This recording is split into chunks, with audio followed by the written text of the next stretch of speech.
કેમ છો મિત્રો? તરસ બધાને લાગે, પશુ પક્ષી મનુષ્ય જાનવર બધાને. અને ઉનાળાની સિઝન શરૂ થઈ ગઈ છે અને અત્યારે અમે છીએ કામ પર. અમારા મિત્ર કિશન અને કિસ્મત અને હું શૈલેષ અત્યારે અમે કામ પર છીએ. તો મિત્રો, પશુ પક્ષીઓ માટે અમે પાણીના પીવા માટેની સગવડ કરી છે. અહીંયા જુઓ, આ બાજુ ઝાડ મૂકેલી છે બે. આમાં મિત્રો કૂતરા બી પીવે છે અને ગાયો બી પીવે છે. સામે હું તમને બતાવું.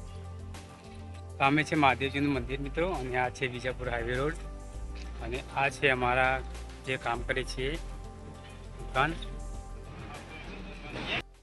જો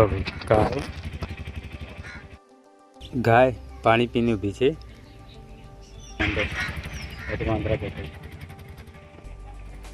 આ અબોલ જીવોની આંખોમાં જે તૂપતી દેખાય છે ને, એનાથી મોટું કોઈ સુખ નથી. જુઓ મિત્રો, વાનરરાજ કેવા શાંતિથી પાણી પી રહ્યા છે. ઉનાળાની આ બપોરે જ્યારે આ જીવ તરસ્યો હોય અને એને પાણી મળે, ત્યારે એને અંતરના આશીર્વાદ આપણને સીધા પડે છે.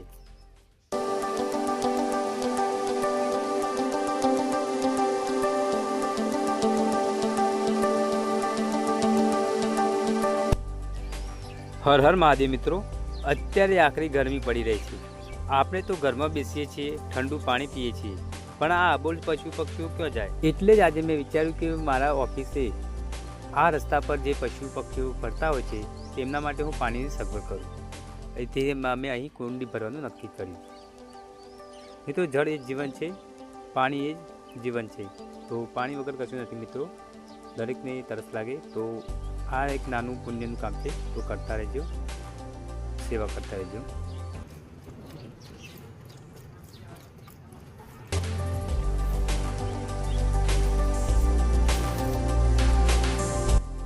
મિત્રો, જળ એ જ જીવન છે, પાણી એ જ પરમેશ્વર છે. તો સેવા કરતા રહો મિત્રો. અને તમારે પણ જો સગવડ થાય, તમે આસપાસ રહેતા હોય તો પાણી આ રીતે ભરીને મૂકો, જેથી અબોલ જીવ પાણી પી શકે અને પોતાની તરસ છીપાવી શકે.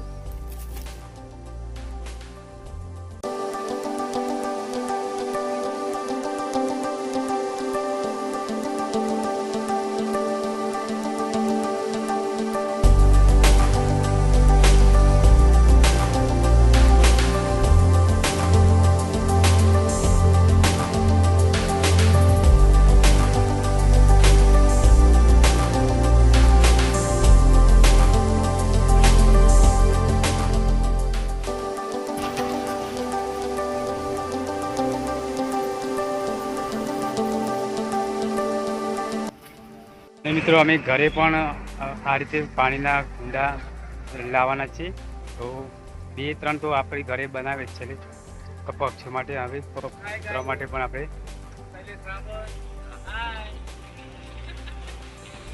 અમારા મિત્ર છે સતીશભાઈ.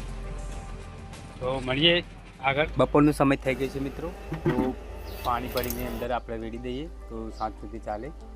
તો ઘરે જવાનો ટાઈમ થયો છે. અને અહીંયા પણ આપણે માટલું રાખીએ છીએ પાણી પીવા માટે ઓફિસમાં.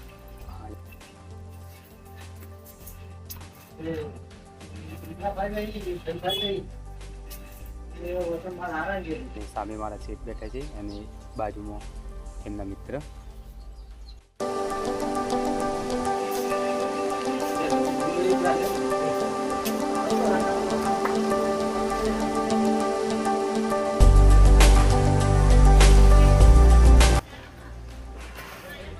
हेलो गाइस, ये है हमारे शैलेश भाई. यहाँ पानी बेच रहे हैं गाय के लिए, कुतरों के लिए.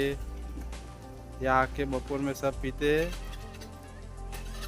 इसलिए हम 12 बजे चले जाते हैं और 4 बजे आते हैं. तब तक ये ख़त्म हो जाता है, इसलिए हम इसे भर के जाते हैं. ओके, बाद में मिलते हैं.